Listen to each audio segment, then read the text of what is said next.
Ay, tanong mo ba ikaw, balanghoy? Balanghoy?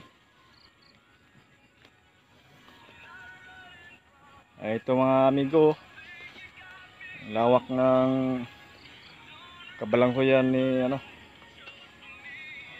Abay Peter. Yan.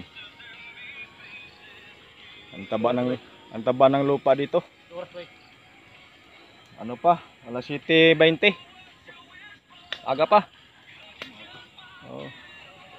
Kaya ito mga amigo, kami po dito ay nagtatanim po kami ng mga mga gulay, kamuting kahoy, at kung iba-iba pa. Para rin na po tayo bibili sa palengke. Malaking bagay po ito mga amigo. Kaya kung mayroon po kayo mapagtaniman, tatanim na po kayo. Dahil malaking bagay po ito ngayon sa panahon ng pandemya. Ayan, nandito po kami ngayon sa aming lote. Ang lawak ng lote namin mga amigo. Sa sunod, tataniman namin ng palay. Ayan. Pag tag-ulan, palay itong buwan na ito ngayon. October, mula August hanggang November, tag-ulan yan. Kaya tataniman namin to ng palay. Pag tag-araw naman, mais o di kaya pakwan. Yan, lawak yan. Kaya yung kalabaw ni Abay Peter na galing Davao, ipapadala yun dito para gagamitin namin mag-araro. Pa-LBC natin? GRS? Okay, GRS Express lang po pala yung magdadala dito. At saka ito, lawak yan. May kalabaw na tayo ba ya? Ha?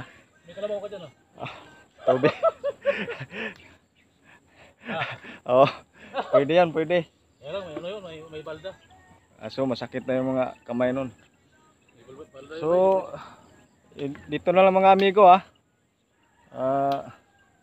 salamat sa inyong papanood at magandang umaga sa inyong lahat.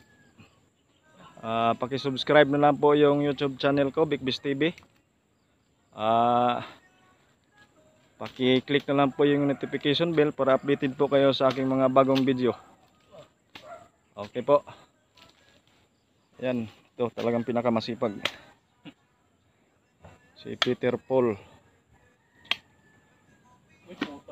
Ito yung idol ko sa pagtatanim ng mga kung ano-anong mga halaman.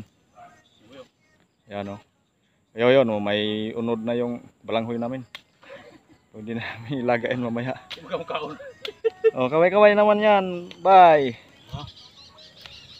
Ayun, yung mga saging namin mga amigo. Malapit na tong tibain. Yan. Yan yung papaya namin Yan, tanim yan ni Bay Peter. Ito, malunggay. Yan, yung saging namin namumunga na. So hanggang sa muli mga amigo. Bye bye.